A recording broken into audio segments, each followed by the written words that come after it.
If you're married or in a relationship, this is to remind you that it is your responsibility to communicate the way you feel to your spouse or to your partner. It is not their duty to read your minds. Yes, along the way, as they get to know you better, they will get to know a few things without you having to say them. But it is your duty to let them know what you want, what you like, what you don't like, what you don't want to tolerate, and exactly how you feel about certain things, if not everything. Welcome to today's video. My name is Chichi, and as you know, this is relationship and family. In case you have not subscribed yet to our channel, please do subscribe and hit the notification bell so that you will know when we upload new videos. Remember to like the video and share it to your friends and family or those you think might benefit from it.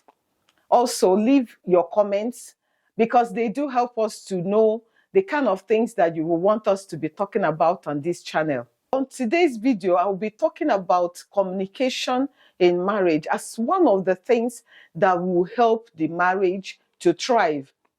Remember that these two people that have come together in marriage did not know themselves from Adam.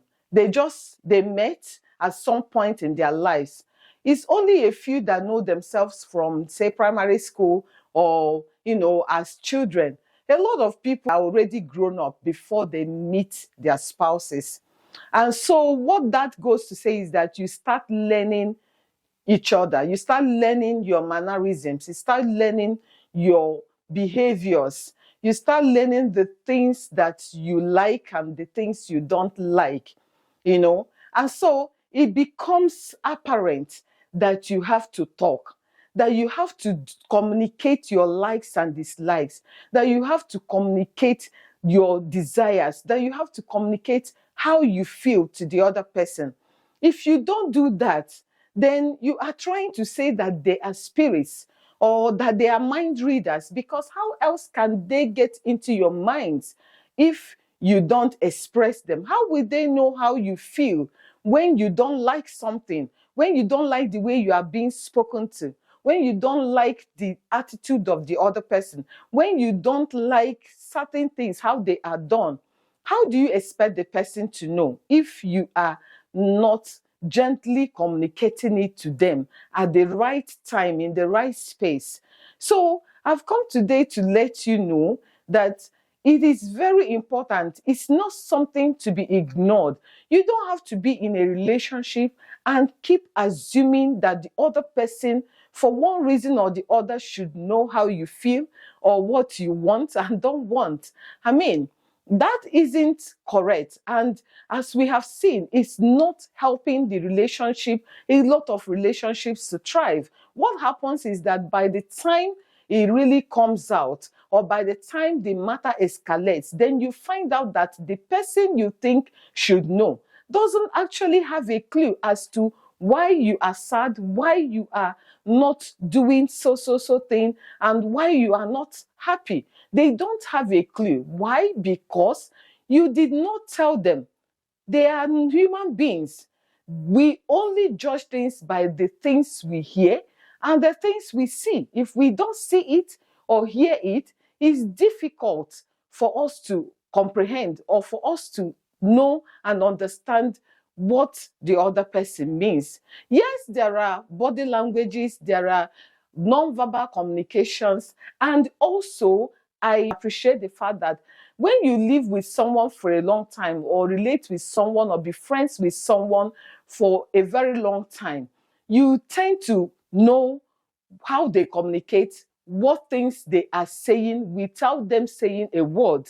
Even by their moods, you get to understand what they mean. But that takes practice. It really takes some time for you to get to that level. But in the meantime, you need to communicate. At least that will hasten the time for them to learn you, your person, and the things that you want and don't want. It's very important as human beings. It's part of who we are that we talk. You cannot have a relationship without talking. And when I say talking, I don't mean talking about everything else and everyone else but yourselves. I'm talking about the two of you. Yes, I know that you have to talk about children, have to talk about their school, have to talk about their activities. You also have to talk about friends and family. But it's important that you devote time to talk about yourselves. What do you like? What do you want? How do you want things to be done in this house? Where would you want this to be? Where is it that if I keep it, you will be upset, or it will disorient you, it will disorganize your day?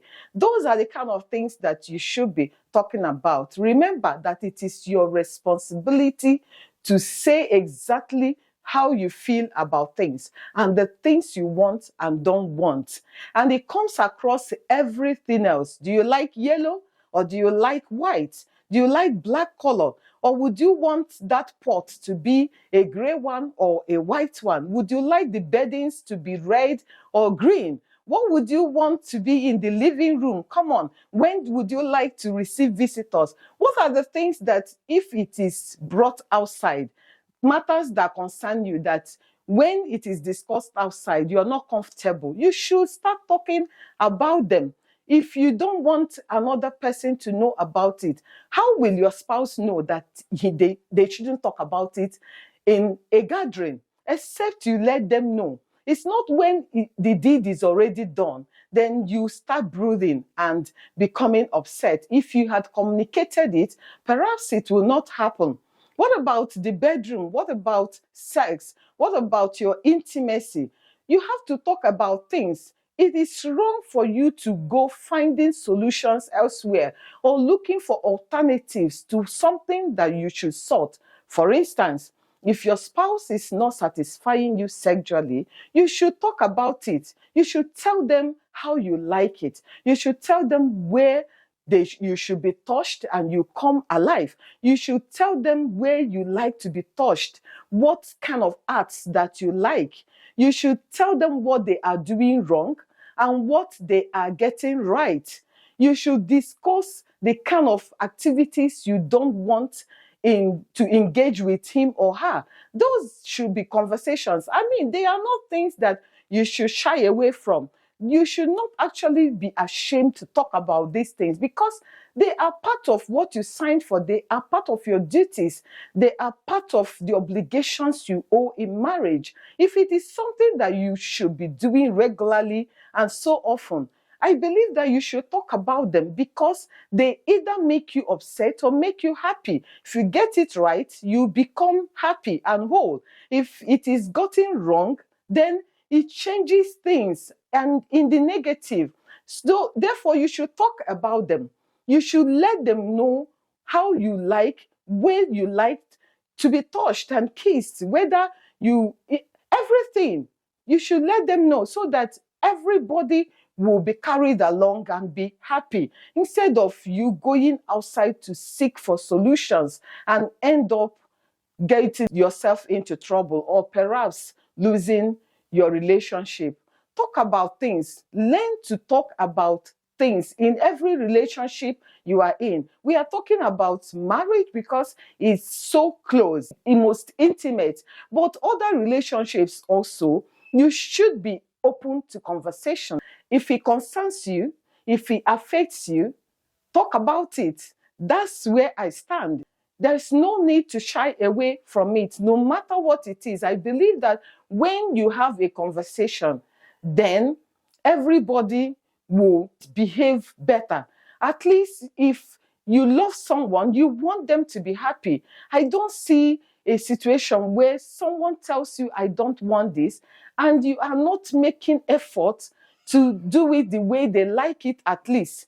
So I know that there are some people that just want things to be done or to do things the way they want it. Even some people go ahead to make decisions for people, to check things out for them and say, she will like it, he will like it, not realizing that it's not really the case. But that is exceptions. Majority of the people, when they are told what you want and what you like, I believe that they will go ahead and do it, because after all, they want you happy and they want what works, especially. They want to do things the way it works. They want a happy and a very thriving relationship. Therefore, they will want to do things that will work and that everybody will be happy. So why don't you start today to be talking about those things you like, those your dislikes? Put it up there.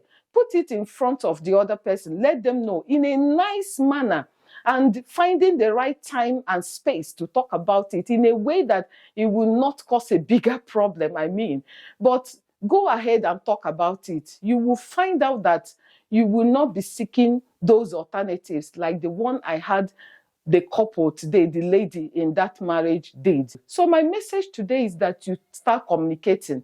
Tell your spouse how you want sex, where you want to be touched, how you want to be touched. In fact, you can lead them, you can direct them, you can hold them by the hands and lead them the way you want things to be done. At least it will make them happy, and it will also make you happy. You may end up helping them to be a better person than you are helping them to make you happy. So go ahead and talk. Communication is very important. Also, for those that have children, talk with your children.